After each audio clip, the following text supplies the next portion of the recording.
Kédougou mba kontonna mba jayla nko mamani ko mele bakete bare bi sewota baake ñu ngi leen di nuyu di leen sant ci dalal bi ngeen ñu dalal dégg naa fan yi suñu tata tête de liste Benno Bokk Yaakaar doxantu na ndànk dugg Kédougou dégg naa dafa dugg mel ni sumbi buy dugg waaye bu muy génn dafa mel ni ngelaw moo doon génn ndax gisul ñetti nit ci waa Kédougou bu ko génn teeru ko xam nga toog Ndakaaru li nax sa bopp nekk ci télé yeeg ci rajo yi ak fay ay une des journaux di nax sa bopp foog ni yow yaa téye Sénégal bis bu dëgg jotee te dëgg mooy terrain bi nga xam ni yoroo dara di nga dépenser xaalis bu bëri pour mobiliser ay nit waaye balaa meeting ba di jeex boo moytul juróomi nit duñ fa des moo tax dëgg rek a wóor ngeen may ba ma masawu d'abord ñi nga xam ne Ndakaaru tey ñi ngi ci inondation te taw sax bu tax ñuy wax taw amagul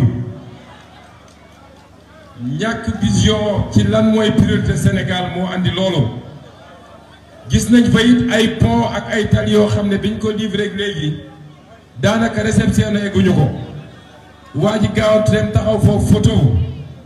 ndax xam nga gouvernance tapale yi mooy gaawantu rek nañ la taf yëngalal ay affaire rek nga taxaw sénégalais yi ne waa jaa ngi inauguré rek fekk dara baaxu ci benn taw rek mbir mi màbb loolu mooy gouvernance Macky Sall di wax tamit nii xam ngeen dafa assassiné woon ay nit fële ci Ziguinchor parce que moom gouvernance su assassin lañu diggante bi mu toogee léegi suñuy dajale les crimes politiques rek war gëm naa ni war na mat 30 ndax li ñu concerné ñun rek ñun suñu parti Pastef ñu ngi ci 19 crimes politiques yoo xam ne Macky Sall moo leen assassiné moo leen liquidé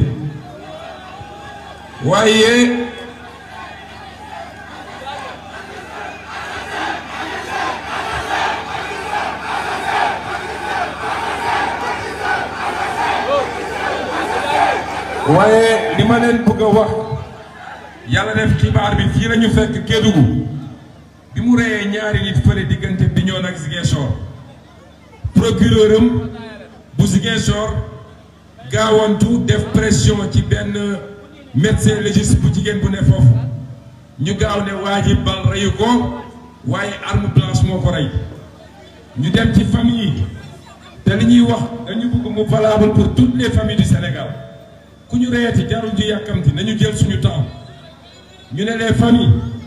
bu leen gaawantu bu leen yàkkamti il faut que ñu def contre expertise ñu ne ñuy traîner contre expertise bi mënul am dina am ñu ne leen loolu code pénal moo ko wax c'est un droit bi procureur xamee ni mënu ci dara dafa d'accord ñu def contre expertise ñu ne ñu mënuñu koo def Ziguinchor lépp pour décourager ñu fay suñuy ambulance fay lépp ñu jëlee corps bi Ziguinchor yóbbu ko ba Dakar ñetti médecin légiste sëgg ci tey la ñu jot ci rapport bi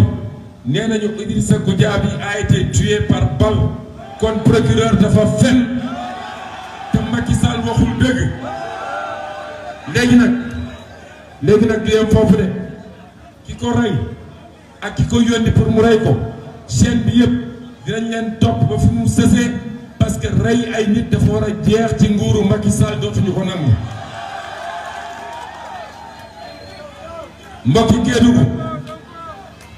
mbokki Kédougou ma dalal xelu Sénégal yépp dégg naa yenn organe de presse yi nga xam ne yàkkamti rek ba di nettali lu dul dëgg amul suñu benn garde du corps bu ñu arrêté fii ñu toll nii na leer nañ toute notre équipe est là li xew mooy Déthié wax na ko xëy na ñu fekk ñu Tamba andi convocation ci turu Mamadou Kane ñu ne leen ñun suñu staff bi yëpp amul ku tudd Mamadou Kane donc du ñu jël convocation bi noonu la commissaire delluwaatee amul benn garde du corps bu ñu arrêté amul kenn koo xam ne convoqué nañ ko légalement loolu tam ma leeral ko Sénégal yëpp dégg ko loolu yëpp nag pour nañuy ralentir suñu campagne rek ndax lii moom xam nga ni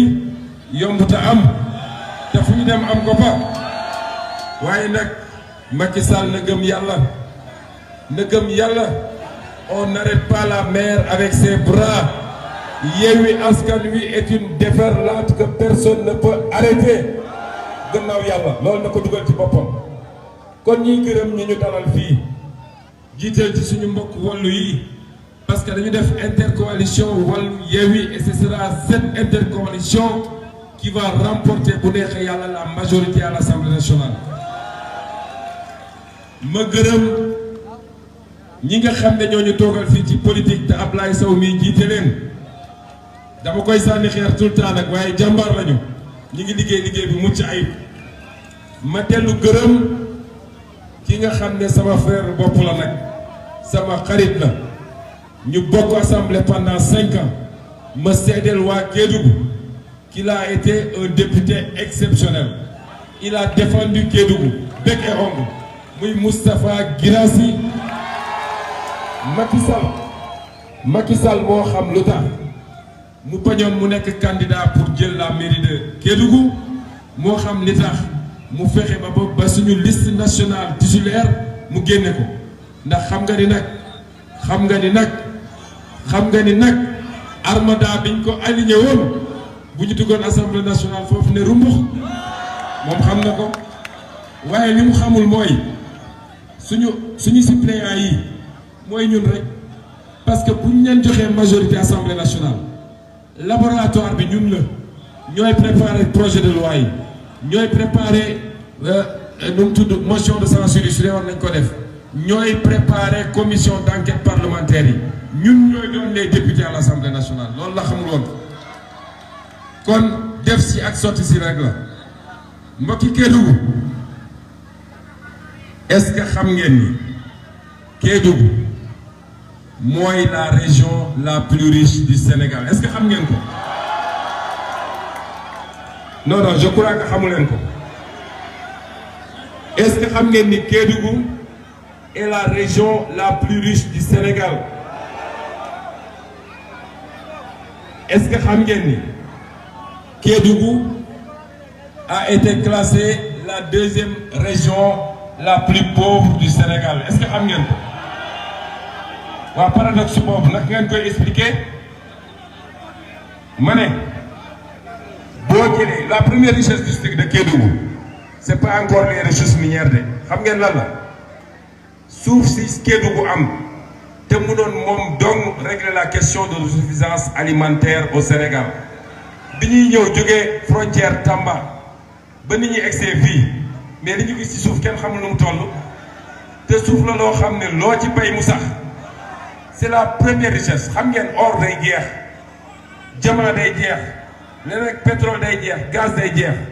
mais suuf si du jeex donc la première richesse c'est cette formidable richesse foncière de Kédougou et qu'on n'exploite malheureusement pas ñaareelu richesse bi nag doog a ñëw muy les ressources naturelles est-ce que xam ngeen ni ñu fiy jekk ci or par année fii Kédougou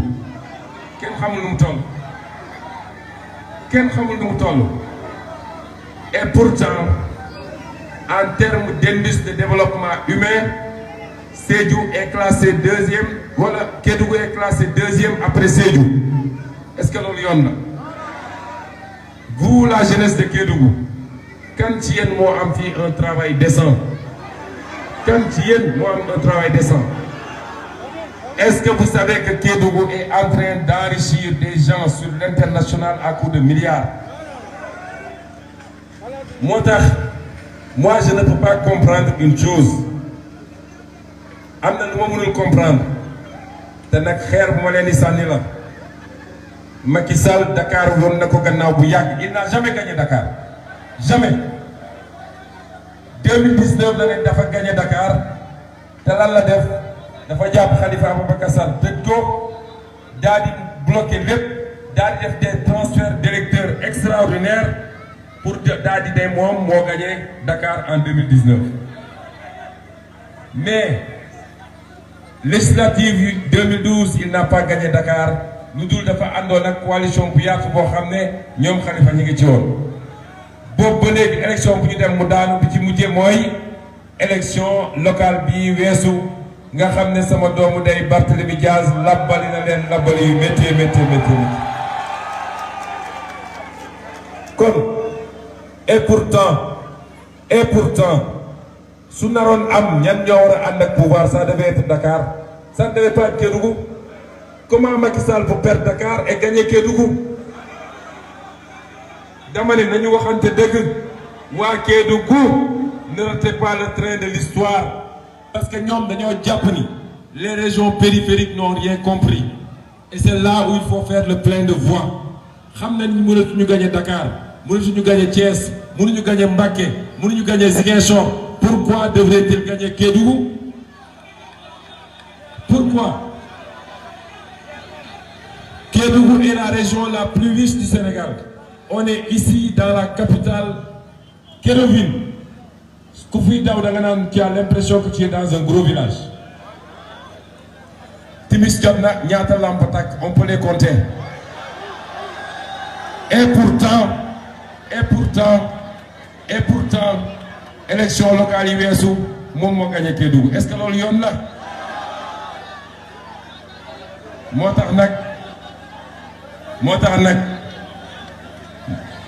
Nous avons des dirigeants. Nous avons des dirigeants qui n'aiment pas ce pays. Nous avons des dirigeants extrêmement faibles. Nous avons des dirigeants extrêmement faibles et corrompus.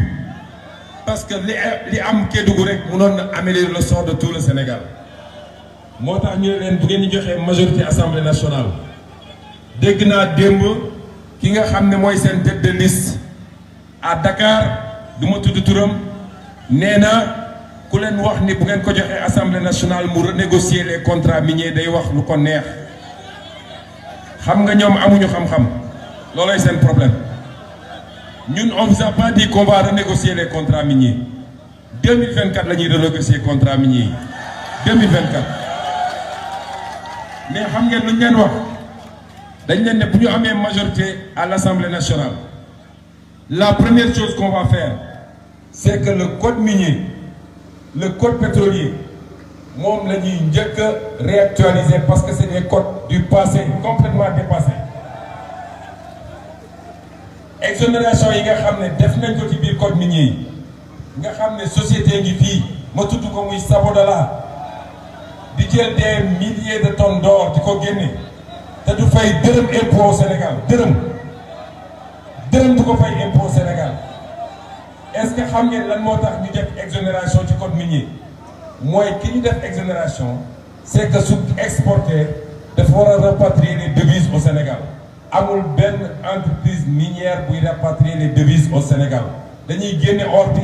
jaay ko sur les marchés internationaux Londres wala Canberra wala États-Unis virer xaalis bi directement dans des banques internationales bu tegu ci Sénégal kon yow perte nga impôt perte nga devise loolu cuune weesu ko moo tax ñu ne la première chose qu'on va faire c'est de rationaliser le code minier daal di supprimer toutes ces exonérations qui ne se justifient pas. La deuxième chose qu'on va faire mooy le contrôle des changes xaalis bi génn réew mi.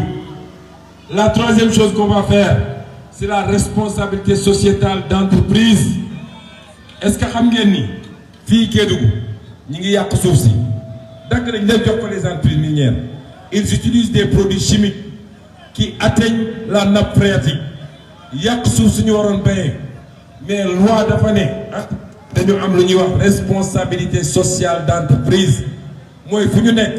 dañu war a tabax ay tali dañu war a andi éclairage public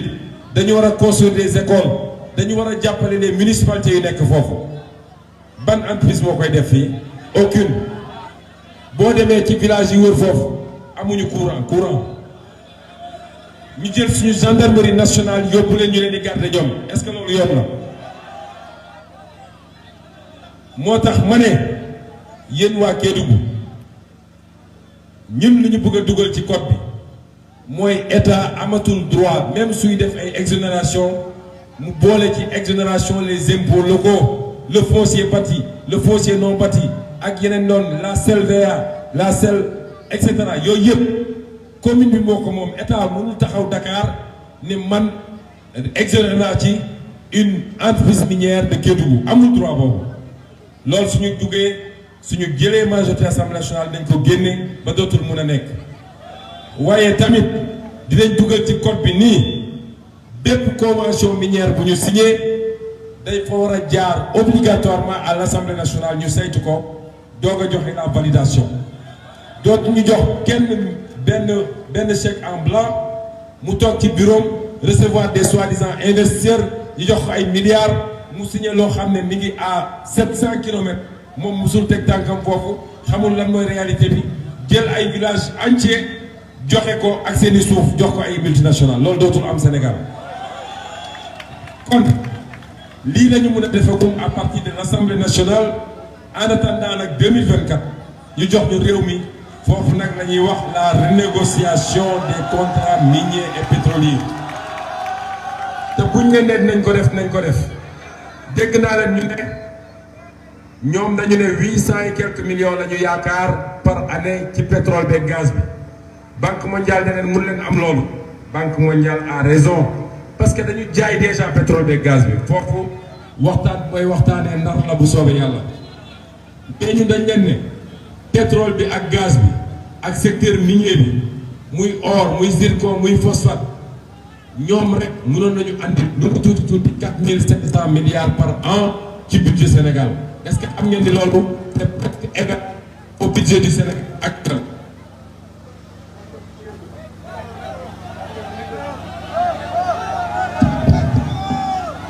mbokki Kédougou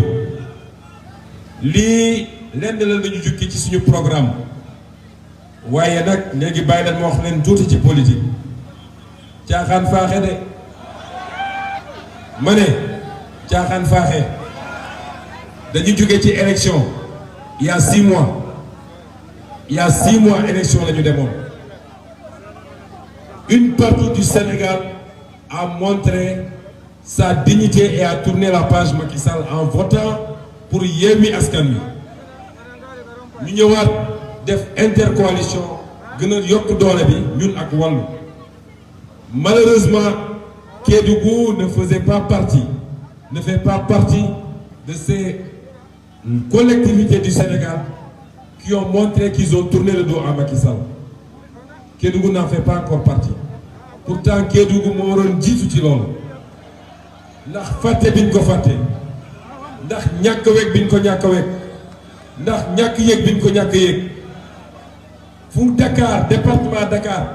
fu mu tourner le dos à Macky Sall Kédougou waroon na tourner le dos à Macky Sall moo tax nag foofu la ñu toll dama ne ñoom xam nañ ni ils ne sont pas dans le cœur des Sénégalais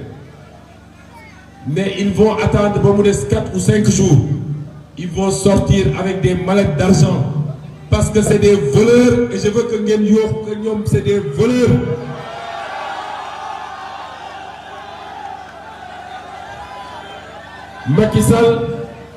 Macky Sall nee na 2 milliards la génne pour campagne fan la jëlee 2 milliards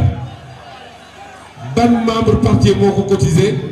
c'est de l'argent volé des caisses de l'État pour venir acheter les Kédovéens, pour aller acheter les Matamois, pour aller acheter les Ziguinchorois, pour aller acheter. Léegi nag dafa jot chacun d'entre nous jël ses responsabilités moo tax yéen ñi comprendre yéen taxu leen may wax ne yéen vous avez compris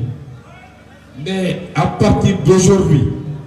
c'est pas parce que les leaders sont là yéen ñëpp ngeen génn su weesoo ngeen dellu seen kër ngir yàlla ñun de il reste 10 jours de campagne du ñu nelaw du ñu naan du ñu lekk on va continuer à circuler et on fera tout le Sénégal yéen Kédougou rek lañ leen dégg Kédougou chaque jour bu ngeen xëyee sortez et faites du porte-à-porte ay meeting ak yooyu jaru ko allez trouver les Sénégalais là où ils sont dans leur lieu de travail dans les écoles dans leurs maisons allez leur parler et leur expliquer l'importance de ces élections bokk na ci importance élections yi foofu lay daanelee parce que su ma ko naree lim day gudd trop te taxawaay bi yàgg na mooy yéen waa Kédougou est-ce que bëgg ngeen Macky Sall am 3e mandat?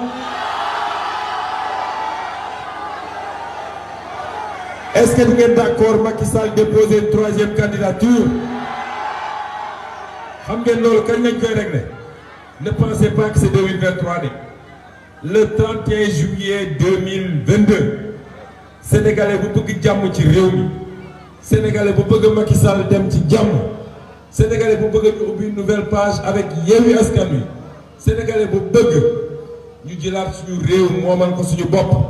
Sénégalais bu bëgg ñu voté ay loi yoo xam ne dina jël en charge des priorités des Sénégalais mooy dund bi wàññeeku nit ñi faju école yi baax waaye góor jigéen du am Sénégal. Sénégalais bu bëgg yii Sénégalais bu bëgg yii le 31 il faut voter massivement pour l'intercoalition Yewwi Wallu. ñu ngi leen di gërëm di leen sant di leen encourager pour le reste de la campagne. waaye nag kenn ku jox leen ñu añaa te ñu dañoo xiif giraas fan la añ bi toll. kon ñoo ngi leen di gërëm di sant si déedéet añ maa ngi leen di xaar dañuy añ rek ngeen di dem lépp pare na teg nañ ko ci table ke ñoo toog ñu dem.